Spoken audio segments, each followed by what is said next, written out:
આજ રોજ સુરત મહાનગરપાલિકાની લિંબાયત ઝોન કચેરી ખાતે લિંબાયત વિસ્તારમાં ટીપી 40 લિંબાયત ડિંડોલીમાં ફાઇનલ પ્લોટ નંબર 63 પર R3 નંબર પર આવેલ મદનપુરા શાક માર્કેટના શાકભાજી વિક્રેતાઓ ખૂબ મોટી સંખ્યામાં આવ્યા હતા, જેમાં સ્ટોલ ધારકો, લારીવાળાઓ અને દુકાનદારો છે. 800 પરિવારોનું જીવન નિર્વાહ મદનપુરા શાક માર્કેટથી ચાલે છે. આ મદનપુરા શાક માર્કેટ હયાત સ્થિતિમાં પણ તમે જોશો તો બહુ મજબૂત સ્થિતિમાં છે. નવી બનાવવાની કોઈ જરૂર નથી. લેકિન સુરત મહાનગરપાલિકાના શાસકો કે વહીવટીતંત્ર હોય, પ્રજાના રૂપિયાનું કઈ રીતે વ્યય કરવું એ એમની એક આવડત થઈ ગઈ છે. અને આ પ્રજાના રૂપિયાના પરસેવાની કમાણીને વ્યય કરતા હોય અને વેડફતા હોય એનું ઉત્તમ ઉદાહરણ કોઈ હોય તો મદનપુરા શાક માર્કેટને નવી બનાવવાનું કામગીરી છે. એનો વિરોધ આ શાકભાજી વિક્રેતાઓ કરી રહ્યા છે. ખૂબ મોટી સંખ્યામાં મહિલાઓ આવી હતી અને મુખ્ય માંગણી એટલી છે કે પ્રજાના પરસેવાના રૂપિયાનો વેડફાટ બંધ કરો.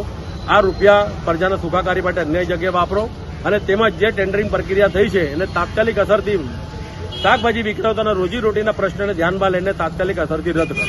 આ માંગણી સાથે આજરોજ ખૂબ મોટી સંખ્યામાં અહીંયા વિરોધ પ્રદર્શન કર્યું અને આવેદનપત્ર આપ્યું.